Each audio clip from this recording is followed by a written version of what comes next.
Last weekend I was in Colorado for a wedding of a nephew. And it was a great family gathering, but one of my pleasures throughout the time there was one of my niece's youngest kids, Barrett, is 3.5. And for 3.5-year-olds, they're not self-conscious, and everything is new. And so it's so exciting, and just watching his face with every new thing that was going on was such a pleasure, because it was just joy and wonder of a mountain or an animal or wherever we were at, or the swimming pool at the hotel. It was all exciting. Look at this. It's wonderful. Life is just so wonderful. I was contemplating afterwards, when was the last time that my face showed that kind of sense of wonder? Was it when I was 3.5? When we become self-conscious, we're too aware of other things. We can't just be in awe anymore? Was it seeing a beautiful place on earth, traveling? I couldn't recall when maybe my face showed that sense of wonder. It brought to mind, too, one of the great Jewish theologians, rabbis of the last century, Rabbi Abraham Heschel, and his prayer in his life. So this is a book put together by one of his students after his death. Just let me read you a couple of introductory paragraphs. Several years before Abraham Heschel's death in 1972, he suffered a near-fatal heart attack from which he never fully recovered.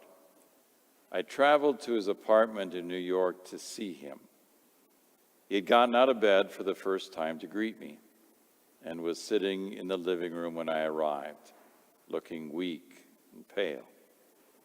He spoke slowly and with some effort, almost in a whisper. I strained to hear his words. "Sam," he said, "when I regained consciousness, my first feelings were not of despair or anger. I felt only gratitude to God for my life, for every moment I had lived. I was ready to depart. Take me, O Lord, I thought. I have seen so many miracles in my lifetime." Exhausted by the effort, he paused for a moment and then added, "That is what I meant when I wrote in the preface for his book of Yiddish poems. I did not ask for success. I asked for wonder, and you gave it to me."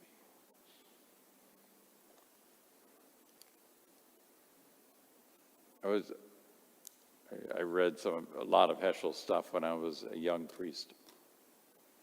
And I always thought that was a great way to pray. It was so Jewish.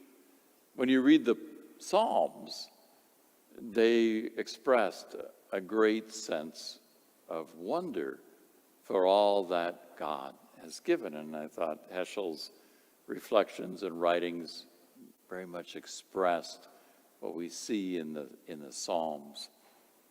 Or the canticle that the church makes me pray way too often. At least I always get kind of a little grumpy. For every feast day, Sundays, there's the Daniel canticle. Some of you who pray the liturgy hours might be familiar with it. You know, it's when the three young men are in the furnace, Shadrach, Meshach, and Abednego, because they were not willing to participate in pork and those kind of things, so They were being killed in this red-hot furnace, and God sends one like the Son of Man, an angel, in there to protect them. And they're in the fire, and they're heating up the furnace even more, and then they sing a song in the fire.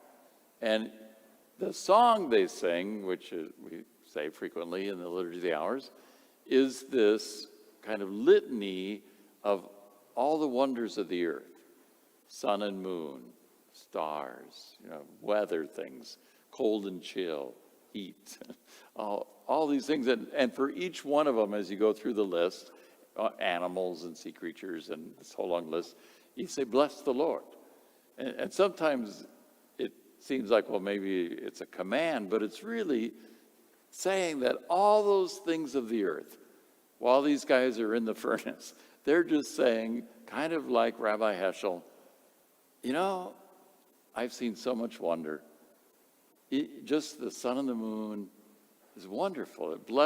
All of that blesses the Lord. Mountains, hills, bless the Lord. Rain and dew, bless the Lord. Ice and snow, bless the Lord. All of that shows God's wonder. If we could just be like a 3.5-year-old. I remember years ago when my sister had her first daughter, and I was over there when it had gotten warm enough for us to be outside. And the little girl had grown up over the winter. And so she was out exploring grass and just so excited to be touching grass and looking at grass and playing in the grass. Isn't that amazing? There's grass. That's all, but the wonder of grass, to have that sense of wonder. So I bring that all up today because this is the feast of the body and blood of Jesus Christ. And I think so often for us Catholics, we've lost our sense of wonder, especially when it comes to the Eucharist, because we do it so often. And that is one of the dangers of frequency, is we get used to it. And I've read articles over the years where non-Catholics have commented on you and me and how we are in the presence of the Eucharist, because they say, Catholics claim it's the body and blood of Jesus, but then they have conversations right in front of him with each other, or they fall asleep, or they do other things, and they think, yeah, that's right. One of them was, thinking maybe she should become Catholic because she wanted that same kind of closeness to the Lord, where we'd be so close to the Lord that we wouldn't even act any different around him when we're right by God, because we've gotten so close to God.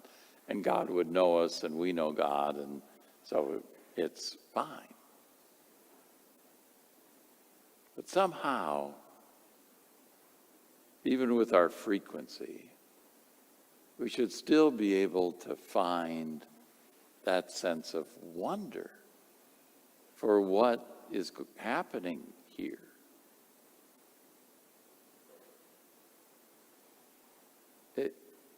We say, and have been saying for 2,000 years now, this truly is Jesus. He is physically present. The same Jesus that was on the cross, the same Jesus who ate with his disciples at the Last Supper, the same Jesus who ascended into heaven. He is physically here in the Eucharist. And you and I are invited to share, to eat his flesh and drink his blood, like you heard in the gospel. And there are those, just like the people in the gospel today, who say, you are crazy. That you and I are crazy. That what Jesus is saying is too much. It is absolutely too much. They leave. His followers, a bunch of them, leave. He wants us to eat his flesh and drink his blood. Yes, that's what he says. But in that form of Eucharist, truly, his body, his blood. We should be in awe of that. We should wonder about that. How is that possible, Lord? That when I've had these discussions with my Protestant friends sometimes, because they'll say, I don't know how you can believe that. It's just a symbol, just a symbol. And I said, Jesus doesn't say it's a symbol at the Last Supper. Hey, everybody, this is a symbol of my body. Eat it. No, he says, this is my body. He doesn't say this is a symbol of my blood. Drink it. He says, this is my blood. And as you heard St. Paul say in that second reading, right away in the early church, are we not drinking his blood? Yes. Drinking his flesh? Yes. But then with my Protestant friends, I say, well, you believe God became a baby. Bro, we celebrated Christmas, right? Yeah. Well, if God can be a baby that needed to get changed, its diapers changed and cried, if God can do that, then God can certainly choose to be in a piece of bread. Why is this such... The hardest leap is that the God of the universe became a human. That's the big leap.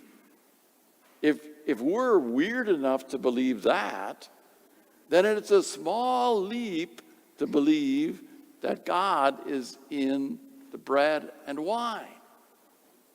That's little. But for some reason, that's a step too far.